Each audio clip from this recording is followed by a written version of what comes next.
Salve, salve, nação rubro-negra, alô você! Domingo do Rio de Janeiro sem Maracanã e sem Flamengo não é domingo, não é mesmo? Nesse lindo dia de domingo, Maracanã lotado, Flamengo recebeu o Atlético Goianiense pelo primeiro jogo do segundo turno. Agora é a partida de volta.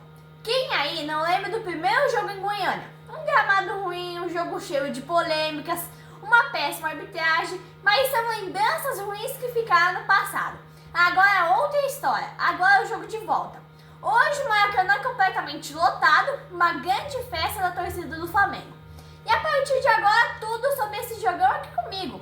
Flamengo e Atlético Goianiense, a escalação do Tite, as substituições, tudo sobre a arbitragem de campo, o VAR, aqui comigo mesmo, a Valente da Krause.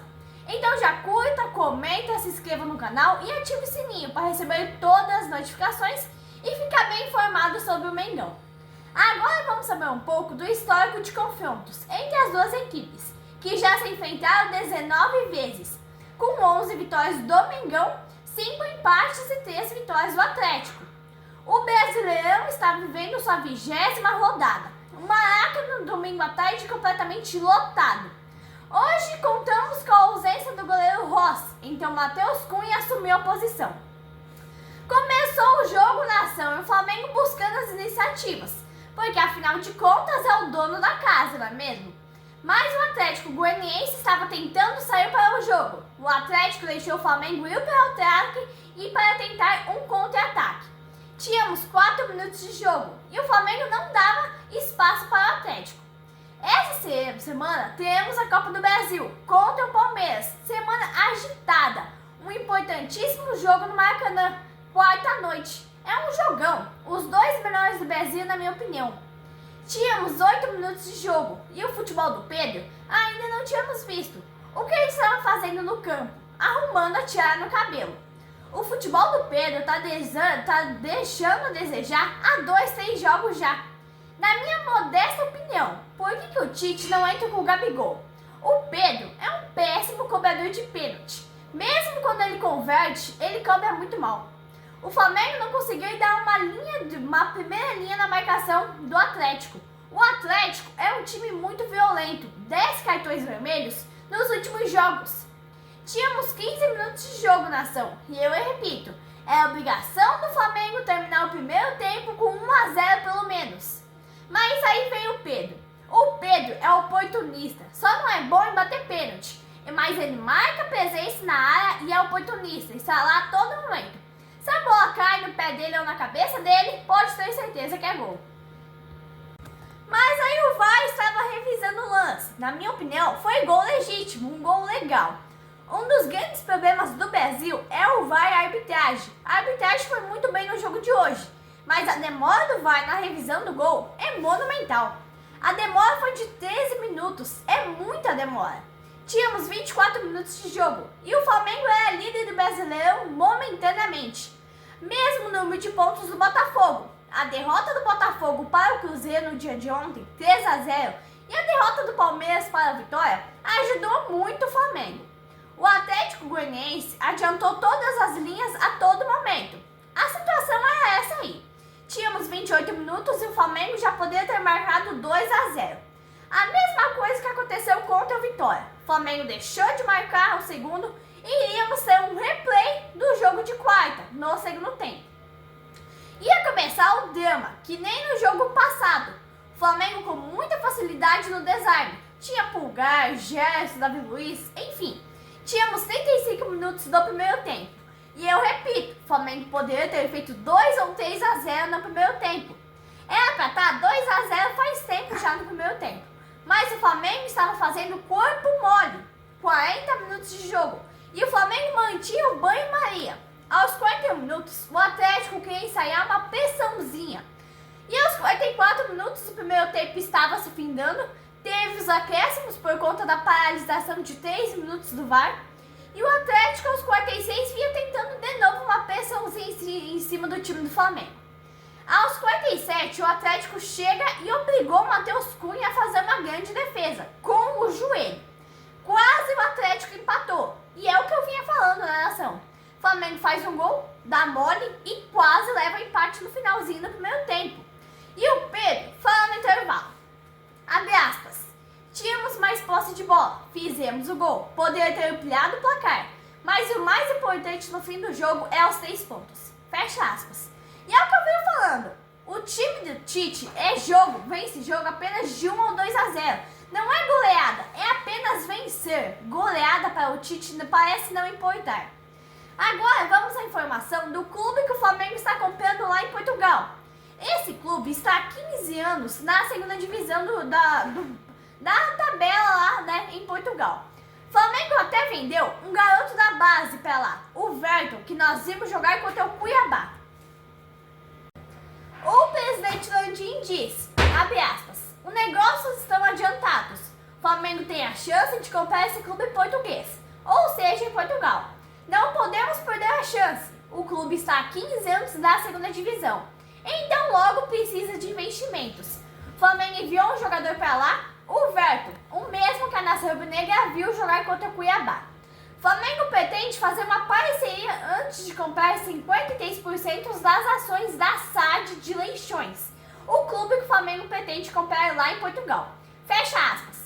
Resumindo, são notícias exclusivas direto do Ninho do Urubu, comigo mesma, Valentina Kelsey. Voltando ao jogo, o Flamengo fez um jogo perigoso contra o Atlético Mineiro, contra o Atlético Goianiense. O Flamengo fez 1-0 e recuou, ficou no banho-maria, quase sofreu um empate. O jogo do Flamengo é semelhante ao jogo de quarta-feira contra o Vitória. Fez o gol, recuou, deu espaço para o Vitória e sofreu empate. Virou com aquele gol do Carlinhos e o Atlético veio para cima no segundo tempo. O Flamengo deu espaço para o Atlético e com 7 minutos o Atlético faz 2 jogadas, quase faz gol. É praticamente uma reprise do jogo de quarta. 10 minutos e o Atlético de novo. E eu quero deixar o meu comentário sobre o jogo de quarta-feira. Se o Flamengo jogar assim contra o Palmeiras, vai perder. A não ser que o Flamengo adote outro estilo de jogo. Tá jogando futebol muito lento. O Flamengo joga mal, mas aí a qualidade individual dos jogadores do Flamengo prevalece. Arrascaeta, De La Cruz, Gerson, Pedro. O Flamengo levou um susto do Atlético Goianiense aos 15 minutos do segundo tempo. Mas numa boa jogada, Ayrton Lucas dá assistência e o Arrascaeta marca o segundo. O Maracanã foi abaixo, a torcida foi a loucura. É muita qualidade individual do time do Flamengo. Talvez eles jogaram assim para se poupar para o jogo contra o Palmeiras. Os números de Wagner Mancini na frente do Atlético Goianiense são 1 empate e 6 derrotas nos últimos 7 jogos. Aí o Tite coloca o Gabigol e o Wesley aos 24 minutos. O Tite tenta poupar o Pedro para o jogo contra o Palmeiras. Na verdade, o Pedro já tinha feito o gol dele, né? Então era só deixar o Gabigol fazer a parte dele. Vai ser um jogaço quarta-feira, um grande confronto. E o Flamengo estava administrando o jogo depois do segundo gol do Arrascaeta. Aí o Tite começa as substituições. Entra Gabigol, Wesley e Matheus Gonçalves. Sai Arrascaeta, Pedro e Varela. O Flamengo seguia apenas administrando o jogo, 2-0. Isso me lembra uma frase de um grande locutor, o saudoso Silvio Luiz. Ele é da TV Bandeirantes, um locutor que fez história, nos deixou saudades, nos deixou esse ano. O tempo de Silvio Luiz, Luciano do Vale, com os comentários do saudoso Apolinho, era muito mais gostoso você sentar à frente da televisão com os amigos e comer aquela pipoquinha assistindo ao jogo do mais querido. É um tempo que não volta mais, só resta saudades. Na segunda-feira, depois do almoço, ligávamos a TV no Globo Esporte. Ouvíamos e víamos o saudoso Fernando Vanucci. Alô você, nação rubro-negra! Flamengo venceu pelo Brasileirão. São emoções da nação rubro-negra, com a época de ouro da televisão brasileira. Ainda hoje resta saudades e ainda resta também a voz marcante do Léo Batista. Silvio Luiz diria hoje em dia, o Flamengo segue administrando o placar e cozinhando o galo. Flamengo é líder e pelo saldo de gols com a vitória no Maracanã. Flamengo tem 34 gols, marcando saldo positivo de 3. Botafogo tem 31 gols, saldo negativo de 3. E o Palmeiras tem 27 gols, com um saldo negativo de 7 em relação ao líder Flamengo. O Flamengo fez 2-0 com o Arrascaeta e tirou o ímpeto do Atlético Goianiense. São mais de 61 mil pessoas, o público pagando empolgante no Maracanã. Não tem pra ninguém, né, nação? É nós. A torcida do Flamengo é a maior do Brasil e do mundo. Isso não tem discussão. O Carlinhos perde o gol cara a cara no goleiro aos 45 minutos. O Tite sempre coloca ele no finalzinho com muita razão, acertadamente. Quanto ao Atlético Goianiense, é um time que vem crescendo na tabela, tem melhorado nos últimos 2 jogos e tem tudo para ficar na primeira divisão esse ano. Então é isso, querida nação rubro-negra. Eu vou ficando por aqui. Mais uma vitória do mais querido. Mais 3 pontos para a conta. Flamengo comemora a liderança. Tudo preparado para enfrentar o Palmeiras. E é claro, né, que eu estarei aqui com a minha análise. A escalação do Tite, as substituições, a arbitragem. Então é isso, né? Segue o líder. E um detalhe muito importante nesse jogo de hoje é que o Flamengo fez um jogo bom, conseguiu a liderança, conseguiu a vitória e não sofreu gols, coisas que vinha acontecendo nos últimos 3, 4 jogos. Então é isso, nação. Abraço, nação rubro-negra.